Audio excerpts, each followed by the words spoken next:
Hey folks, welcome back to DIY Buddy Guy. Tonight I'm working on the 2008 GMC Sierra. Came out to start the truck and I heard something running from the back. I listened and it was the fuel pump running in the tank and it was very dim.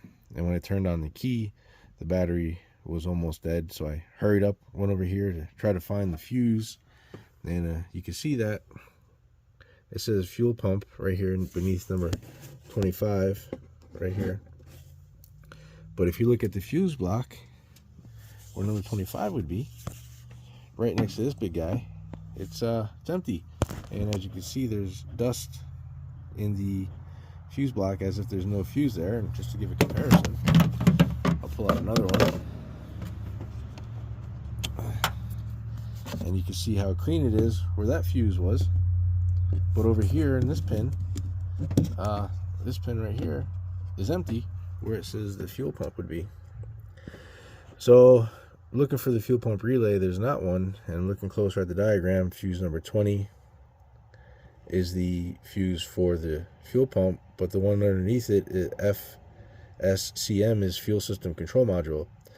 So I initially pulled the fuse number 20 hoping to hear the fuel pump stop, and it didn't. So then I pulled fuse number 21 and the fuel pump did stop.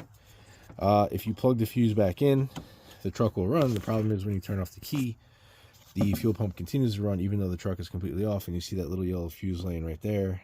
That goes in this position over here, which is number 21, the fuel system control module.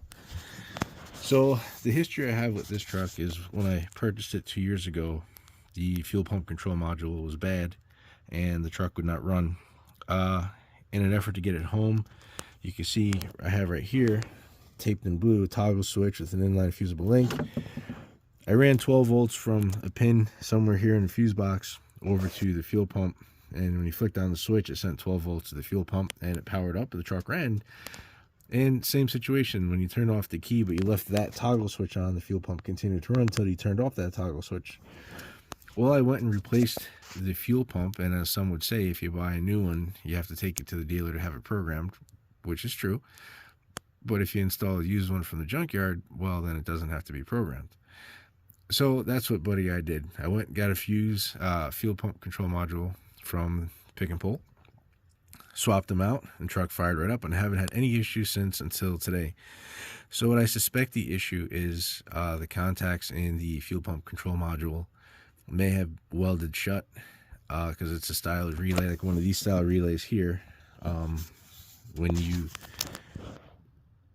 When one of the controls call, it closes the contacts in the relay, and then when it stops calling, the contacts open. I think the contacts in the fuel pump control module are just stuck shut. So I'm headed back to Pick and Pull to get another one, and I will show you how to replace that. But if any of you are wondering until I make the next video, it is located above where the spare tire would be underneath the truck. So you would have to remove the spare tire, and then you will see the fuel pump control module. But in the next video, I will demonstrate all that. Thanks for watching.